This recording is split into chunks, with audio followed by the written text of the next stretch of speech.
Assalamu alaikum. Today's our topic is about number system. Universally, we use numbers in day-to-day life, like we use numbers in time, date, year, counting money, passwords, caller ID, and even on your television channels. So you can imagine numbers are just about every area of our lives, and in order to better understand of such numbers, we definitely need mathematics. Now firstly, we see where the numbers comes from. Thousands of years ago, numbers did not exist, but even then people used to have stones to count their things.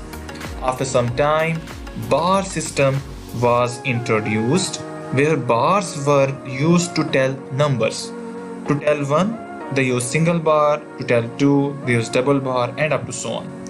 The ancient Egyptians used it for a long time, but to tell large values, they used their own symbols like that. But it could not be much more popular in other societies. Ultimately, a number system had been introduced to count the things, which is called a set of natural numbers that based on digits and denoted by n and defined like that. After that, when people were a little more practical, they needed to tell nothing or zero. The way set of whole numbers introduced, they are denoted by w and consist of nothing or zero and other natural numbers. After it, when people solved some more problems, they needed to tell decreasing value or negative value. They found there is no value in the set of natural numbers and set of whole numbers that present decreasing value or negative value. In this way, they introduced the set of integers that consist of positive numbers, 0 and negative numbers, noted by z and defined like that. After that, when people solved some algebraic terms, they found there are some values in fractions and decimals that are not present in above 3 sets. It is how set of rational numbers and irrational numbers introduced. Set of rational numbers denoted by q and consist of all numbers that can written in fraction like p over q form, where p and q belongs to set of integer numbers, whereas set of irrational numbers is totally opposite to set of rational numbers, as it consists of all those numbers that cannot written in p over q form. Through rational numbers and irrational numbers, another set of number introduced called real numbers that consist of all those numbers that has decimal representation and present on real line. It is noted by r and defined like that.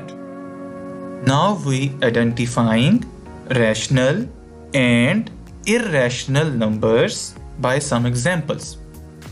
In first example, -4 over 7 is a rational number because it can expressed in p over q form, where -4 and 7 both belongs to set of integers.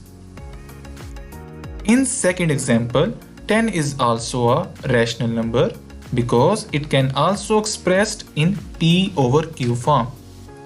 In third example, we observed that same digits appear after decimal place.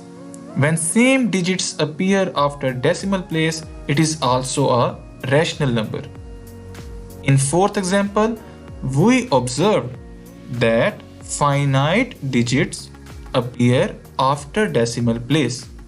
When finite digits appear after decimal place, it is called terminating decimal. Terminating decimal also belongs to set of rational numbers. We found that repeating decimals and terminating decimals belongs to set of rational numbers.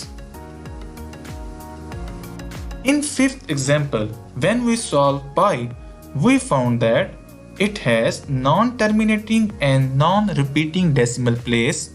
Hence, it is not a rational number, but it is an irrational number. When we solve under root 3 and minus under root 7, we found both are also irrational numbers. The relationship among the set of numbers can be expressed like that, where this sign means subset. If we read this statement, we can read it like that. Natural number is subset of whole numbers. Whole numbers are subset of integers.